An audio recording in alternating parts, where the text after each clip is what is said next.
Osha. What is going on, everybody? Osha here, and today I'm here back with another deck tech, or one of my decks that I've built in paper, and reviewing it for all of you. Sorry it took so long for the next one. Just tweaking this one, and had to pick up some upgrades for it. So let's get started with a word from Gerudo. This video is also brought to you by Gerudo. Gerudo is an online gaming platform where you can play TCGs like Magic the Gathering, Lurkana, Cataclysm Arcade, Riftbound Legends, and Once Upon a Galaxy. You can also check out our creator page filled with a bunch of amazing Magic the Gathering and other content creators on the platform, including myself. You can also check out the creators and other content like shorts, art, and other featured content, including podcasts as well and blogs. And here you can meet the community's rising talent on Gerudo. Plenty of amazing creators are here. You can also check out our lobby and other games that you've created as well. So check out Gerudo for your next game, as you are never alone and we are better together.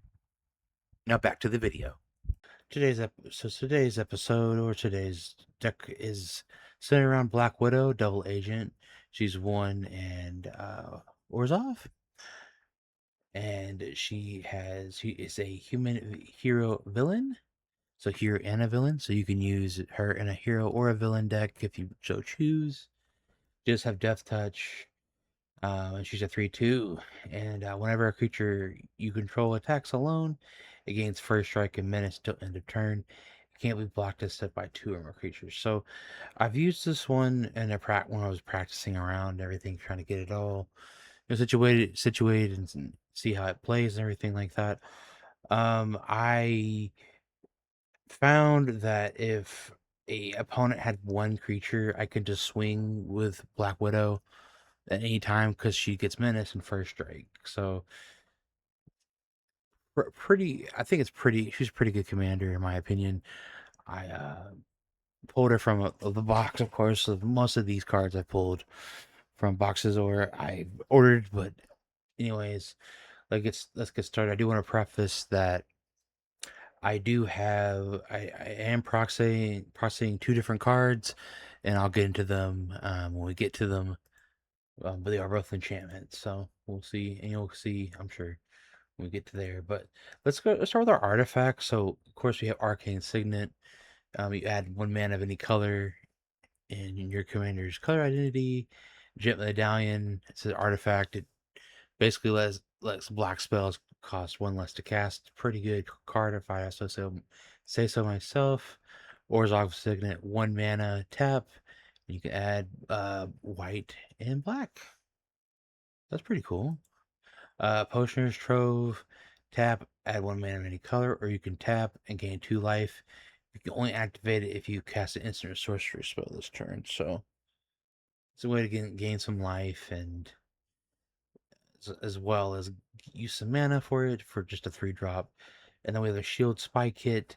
It equips a creature gets +1/+1, and whenever the equipped creature attacks alone, you can untap it and scry 1, and then equip 1. So it's pretty cool. So more than likely, you will probably want to attach it to maybe Black Widow or any of the other creatures. You just make sure they attack on loan or on their own or by themselves. Then you kind of get the whole gist of it all. Soul Ring, tap, add 2 colorless. Stolen Stark Tech, it has flash. When it enters, attach it to target creature you control. That creature gains indestructible until end of turn, and the creature gets +1/+0. And then if you want to attach it to another target creature, then you can equip with 1 and 1 mana. Vibranium Energy Daggers, it's indestructible. The creature gets +2/+2, and you can equip it for 3 mana. White Auracite, when this artifact enters, exile target non-land permanent and an opponent controls until this artifact leaves the battlefield, and you can tap it to add white. So it's another mana rock. And then we get started with our creatures. We have Agent 13, Sharon Carter. Whenever a creature you control attacks, alone investigate. So you create a clue token, and basically it's an artifact with you pay 2 mana, sacrifice a token, you draw a card. Next is Agent Bishop, which I think is a very good card in this deck. Because what I'd done was I made an Abigail deck, and it's another video that I'd made already, and I took that one apart because I just didn't like how it was going. Like I don't know, I didn't like it. And I wanted to build Black Widow because it was easier. So I pulled this card and probably several cards from that deck into this. But this one's very good because at the beginning of combat on your turn, you get a 1/1 counter on each of the 2 target creatures. So your creatures are getting larger and larger with +1/+1 counters with Agent Bishop on the field. So it's pretty cool. And then Agent Maria Hill, and then when she becomes tapped to pay a teamwork cost, you put a 1/1 counter on her and draw a card, which, with Marvel has a new teamwork thing where you can tap, um, and then activate the teamwork cost. Agent of Atlas has prowess, so whenever I cast a non-creature spell, it gets a 1/1 until end of turn. Agents of Shield, whenever a creature you control attacks alone, that creature gets +1/+1 until end of turn, so it's synergy with Black Widow. Same thing. You could stack this with the other thing, and go from there. Black Widow Deadly Hunter with Death Touch. Whenever a creature you control with Death Touch deals combat damage to a player, you draw a card and lose a life. So you want to have her on the field and then have our commander on the field. Everything, everybody's benefiting in this. And then you have Brave Brawler with Lifelink and Power Up. 4 and a white. You put 2/1 counters on this creature, so you're getting him, you know, get him up. So the Cloak and Dagger entwined. They have Death Touch and Lifelink. When Cloak and Dagger enter, you choose target opponent and up to 1 target creature they control.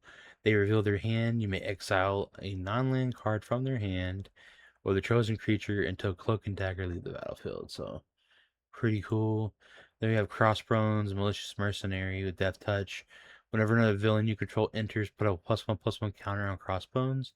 He deals 2 damage to each opponent. This ability triggers once only each turn. Then we have the Crowd of True Believers. You tap it. Target creature you control that's attacking alone gets +1/+0 to end of turn. You gain a life.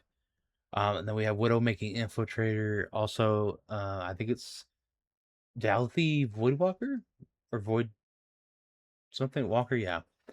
It's a Dalthy Rogue. Shadow. If a card will put into an opponent's graveyard from anywhere instead, exile it with a void counter. Tap her, sacrifice her, choose an exile card from the opponent owns with the void counter on it. You may play it this turn without paying its mana cost. So pretty good if you have something that, your opponent definitely like your definitely opponent one needs and it will benefit you. Pretty cool. With Herbie, basically you can get him out. He is flying, and when it enters, you draw a card, and you put a land card from your hand. Hero in Training, when it enters, you draw a card. If you control another hero, you gain 2 life. So it's probably best to have a hero on the field and then have Hero in Training. You benefit with the life. You get a card draw. It's pretty cool. There's another villain in our deck. Kree Commandos, flying with vigilance, and it has prowess as well. So cast on creature spell, it gets a 1/1 counter, or gets 1/1 until end of turn. I thought this was a fun one, McCready, Lamplight Mare. Whenever a creature you control with power 2 or less attacks, it gains Shulk. Or I'm sorry, not Shulk, Skulk.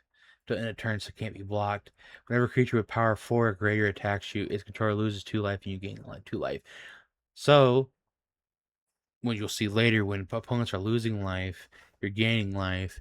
And then when we get to our enchantments, um, you'll see what I'm talking about with we want our opponents to lose life, basically. And there's a reason for it. So we'll see what happens later in this deck. But anyways, we got Ninja of the Hand.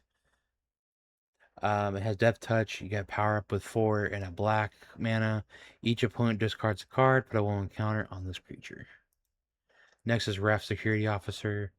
Um, so Ninja of the Hand, those are villains, so that's another thing to benefit Crossbones.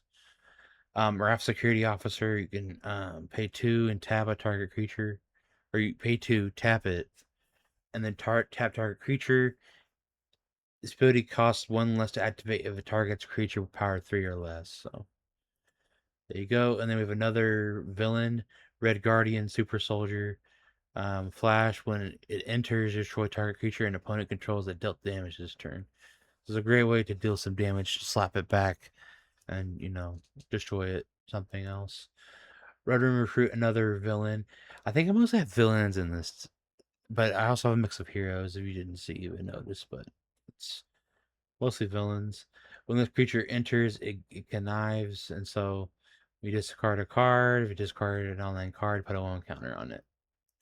Then we have Ronin, Shadowstalker, pay 2 life, add 2 mana of any one color.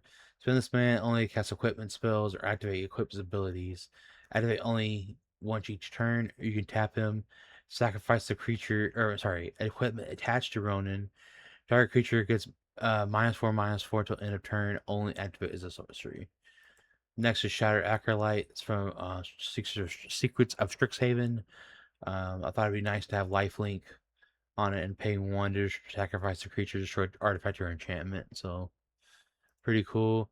Then we have Spider-Man Noir with Menace. Whenever a creature you control attacks alone, put a 1/1 counter on it, then surveil X, where X is the number of counters on it. So yeah, way to synergy with the other rest of the deck as well. Next, we have Kingpin of Crime. Extort. Whenever you cast a spell, you may pay either white or black. If you do, each opponent loses 1 life and you gain that much life. Whenever you attack, you may pay 2 life. If you do, until end of turn, creates creatures you control with toughness greater than their power assign combat damage equal to their toughness rather than their power. Next, we have U.S. Agent John Walker. When he enters, you created a colorless equipment artifact token named Sturdy Shield. With equipped creature, gets +1/+2 and equip 2 attached to U.S. Agent. So automatically equipping that equipment to it. It's pretty cool. We have another villain, Unliving Legionnaire. Flying, power up 5 with 2 black mana as well, so 7 mana total. Return up to 1 target creature card from your graveyard to your hand. Put 2 1/1 counters on this creature. Next, we have Viper, Cruel Conspirator, Human Assassin Villain. You pay black. A target creature that's attacking alone gets +1/+1 till end of turn. And then you pay a black. Target creature that's attacking alone gains your choice of Death Touch or Lifelink till end of turn. So another way to give it Death Touch or Lifelink without doing other things. Next, we have a Wakandan Drone Flock. Has flying. When it enters, you can scry 2. And basically, it's like looking up the top 2 cards of your library and then putting any number of them on the bottom and the rest on the top of any order. Next, we have White Widow, Yelena Belova, the Death Touch. Whenever creature you control with Death Touch deals combat damage to a player, put 1/1 counter on it. Then we have our last creature, Winter Soldier, Icy Assassin, Vigilance and Menace. Winter Soldier gets +2/+0 for each equipment attached to him. Then you can play 3 and Orzhov. Return this card from your graveyard to the battlefield with a finality counter on him that you may attach an equipment you control to him. And so that's all of our creatures. Next, we'll go to our enchantments. Banishing Light. When Banishing Light enters, exile target online permanent as an opponent controls until Banishing Light leaves the battlefield. So that's pretty cool. Dictate of the Heliod. Flash, creatures you control get +2/+2. And now we get to our Exquisite Blood, which I proxied because I can't afford it with $35, but it's all good though. We're proxy friendly here on this channel. So whenever an opponent loses life, you gain that much life. So every time I lose in life, I'm gaining their life. I'm getting it. I'm basically sucking their life and getting it for a benefit. Next is Hydra Infiltration. When it enters, target opponent discards 2 cards. Whenever creature you control attacks alone, target opponent loses 1 life and you gain a life. Next, we have Smothering Tithe, another card with proxied. I wish I put the images on here, but I didn't. I was too lazy to do it. So, basically, when their opponent draws a card, that may pay two. If the player doesn't, you create a treasure token. Then we have Snow Stare. You pay white, sacrifice an exile target creature that's attacking you or a planeswalker you control. Pretty cool. And then Supervillain Lockup. When this enchantment enters, exile target tap creature an opponent controls until this enchantment leaves the battlefield. Pretty nice. Oh, this one should bub up anyways. A web up. When this enchantment enters, exile target non-land permanent an opponent controls until this enchantment leaves the battlefield. And then we have our instance, Decoy Ploy. Choose one or both. Return target villain card from your graveyard to your hand. Return target hero card from your graveyard to your hand. So, pretty cool. It works both ways because we have heroes and villains. Next is Helicarrier Strike with Teamwork 2. Basically, additional cost to cast a spell. You may tap any number of creatures you control with total power 2 or more, and then it deals 2 damage to target attacking or blocking. If you cast it using Teamwork, it deals full damage to that creature instead. Next is Hour of Defeat. Destroy target creature. So the 1 Panther Pounce. Target player investigates. Target creature gets +1/+0 and gains flying until end of turn. Untap it. Same thing with the earlier investigate. Create a clue token. Pay 2. Tap it, sacrifice it, and then draw a card. We have Rapier Wit. Tap target creature. If it's your turn, put a stun counter on it, and then you draw a card. And then Repel Calamity. Destroy target creature with power or toughness 4 or greater. Swords of Plowshares, exile target creature. Its controller gains life equal to its power. And then take up the shield. Put 1/1 counter on target creature.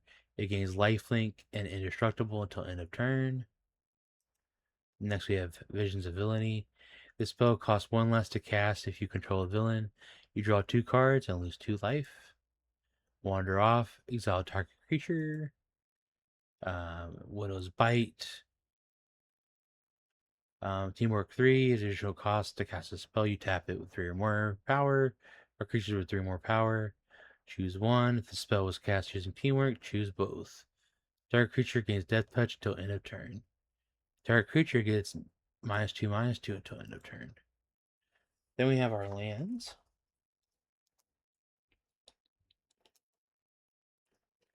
So we have Ash Barrens with tap, add colorless or land cycling. Command Tower. I'm just gonna go through them.